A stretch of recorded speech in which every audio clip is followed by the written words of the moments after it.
Hi, Lions. Thanks for joining me for another lesson. We are going to review the sounds that we've already learned, and we're going to practice them in new words. Before we get started, we're going to do some warm-ups. The first thing we're going to do is rhyme. So we're going to rhyme with og today. I'll say the first sound, and then you put it together with og so we can create rhyming words. Here we go. Put it together. Fog. Together. Hog. Together. Log. Together. Bog. Together. Frog. Together. Smog. Good job. Listen to those words and listen how they're alike at the end. That's why they're rhyming words. We said fog, hog, log, bog, frog, smog. So they all end with the og sound. That's why they rhyme.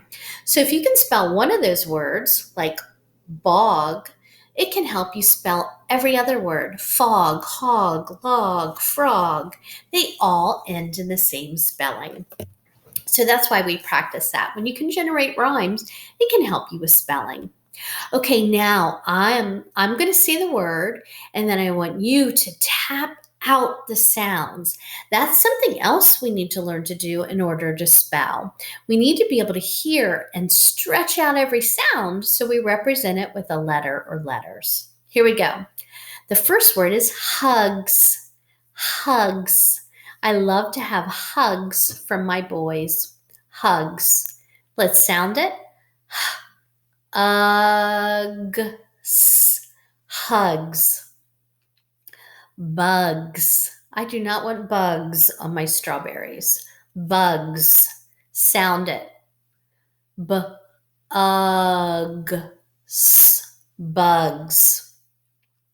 Bags. I had several bags of groceries. Say it. Bags. Now sound it. Bags. Tax. I had several tacks for my bulletin board. Say it. Tax. Sound it. Tax. Gaps. There were several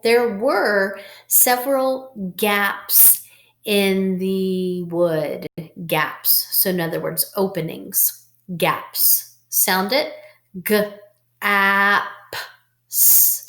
Gaps. Gums. Your gums are below your teeth. Gums. Sound it. Gums. Good job. Okay, you probably heard all of those words ended with s. So it was a base word with the s suffix. Remember, a base word is a word without any endings, and a suffix is the ending that you add to a base word. Okay, let's review the sounds so we can become automatic with them. G spells g, like the gulping goose. Together, g. Your turn. Good job. P spells p, like patting pizza. Together, p. Your turn. Good job. And then Y at the end of a small word says I. Together, I. Your turn. Good. B spells b, like the batting ball. Together, b. Your turn. Nice. O spells like octopus. Show me the octopus tentacles. Good job. And the reason why this says and not another sound is because this is a closed syllable. Remember, a closed syllable is when there's a consonant after a vowel, and that means it's closing the door or blocking the way, and the vowel cannot say its full name. It can only make the short vowel sound. So O says like octopus. Together, your turn. Kind of like what you say at the doctor's office if they're checking your throat. This says all. Together, all. Your turn. Nice job. F says f, like the flying fish. Together, f. Your turn. Nice. S says s, like the hissing snake. Together, s. Your turn. Good. T says t, like the tick-tock clock. Together, t. Your turn. Nice job. H says h, like the huffing horse. Together, h. Your turn. N says like nose noise. Together, your turn. Nice job, lions. CK says k, like kick the can. Together, k. Your turn.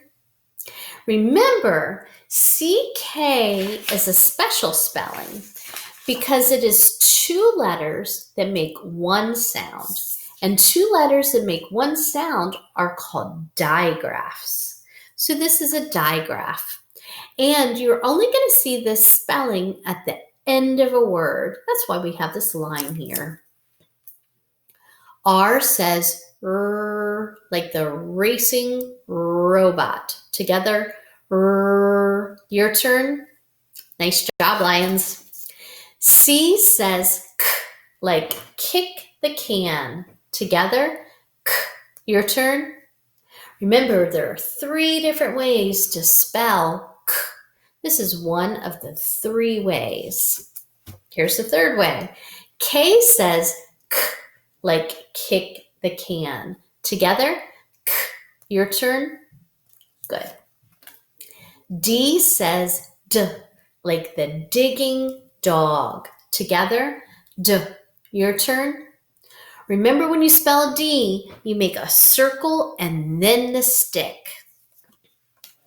A spells a, like the apple. Pretend like you're picking the apple, lions. Good job.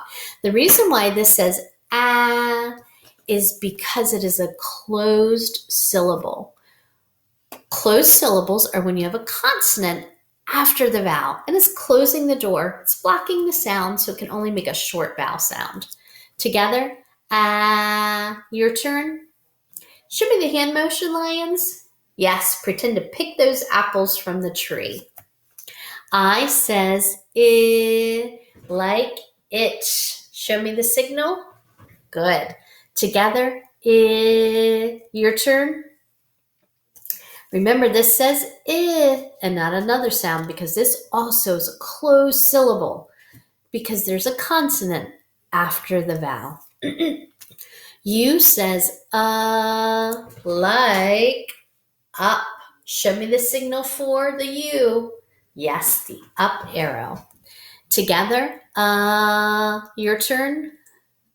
This also is a closed syllable because there's a consonant after the U, blocking the sound, so you can only make a short vowel sound. M says like the humming monkey.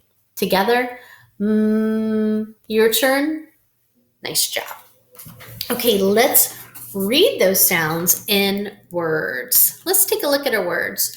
We always want to look at where the vowel is and what's after the vowel because that tells us if it's a short vowel sound or a long vowel sound or another sound.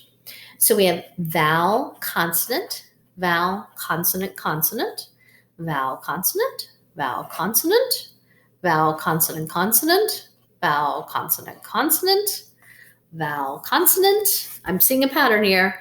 Vowel, consonant, consonant, vowel, consonant, vowel, consonant. Let's stop here for a minute. So far, every single word is a closed syllable type. Remember, closed syllables are when you have a consonant after the vowel. And when that happens, the door is closed and the vowel can only make a short vowel sound. So the way we code a short vowel sound is by putting this symbol above it. And then we know it's going to make the short vowels from our short vowel poster back here. Okay, so all of these have short vowel sounds up through this word. Now let's look here. We know when we have Y at the end of a short word, it makes the long I sound. So I'll code this with this symbol, this straight line across above the vowel, because Y is acting as a vowel in this word, means it's a long vowel sound. Okay, so we have vowel, consonant, consonant, vowel, consonant. So those last two words are also closed syllables, which means the vowel sound will make a short vowel sound. And all of the short vowel sounds are on the poster that we have learned. Okay, now let's practice reading words. So we're going to stretch out the sounds and then we'll blend it back together, just like our practice earlier. G, ot, got. Rock, rock. Ug, bug. Og, dog. Dogs, dogs. Now I want you to notice something. Do you see the apostrophe? Let me point it out to you. I'll draw a little arrow to the apostrophe. An apostrophe, it looks like a comma, but it's up in the air instead of down on the baseline. When you see an apostrophe, sometimes it's combining two words to make a contraction, like some of our sight words we're going to look at in a minute. But in this case, when you see apostrophe S, that's showing ownership. So dogs. So this is showing like the dog's bed, the dog's bone, the dog's leash, the dog's collar. All of those things belong to the dog. So when you see apostrophe S, it is talking about that, whatever it is, whatever the base word is, something that belongs to them. So dogs. So we would have a sentence like, the dog's bowl is empty. Please give him some food. Dogs, talking about the bowl that belongs to the dog. Or the dog's leash is missing. Where is it? And so that would mean the leash that belongs to the dog. Okay? So when you see an apostrophe S, that's talking about ownership. All right, let's look here. Dogs. Dogs. So this dogs has an apostrophe, which is showing ownership. This dogs is plural. It's a suffix that means more than one. So the base word is dog. The s is the suffix. It is a plural suffix. In other words, it means it is something we add to the end of a word to mean more than one. So dogs. I have 2 dogs, more than one. Mrs. Reader has 2 dogs. One of my neighbors has 3 dogs. So we're talking about more than one. So I wanted to point that out because this word is dogs and this word is dogs. But this one's talking about more than one. This is talking about something that belongs to the dog. Okay, let's keep reading. Rag, rag. Look here. I see the same base word,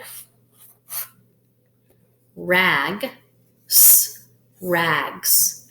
So the base word is rag. What is the suffix? Yes, S or S.